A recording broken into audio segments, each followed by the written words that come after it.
Isa ito sa mga nakagigimbal na UFO sighting sa kasaysayan.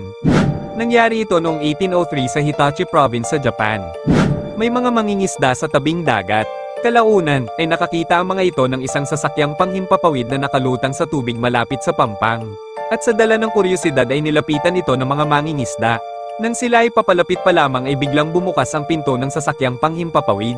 At laking gulat ng mga mangingisda nang biglang may lumabas na isang babae mula sa loob nito. Matangkad ang babaeng ito at ang buhok nito ay kulay pula. At ito ay may bitbit na isang misteryosong kahon. Kinausap ng mga mangingisda ang babae, ngunit hindi nila ito maintindihan sapagkat ang salita nito ay hindi matukoy na lengguwahe.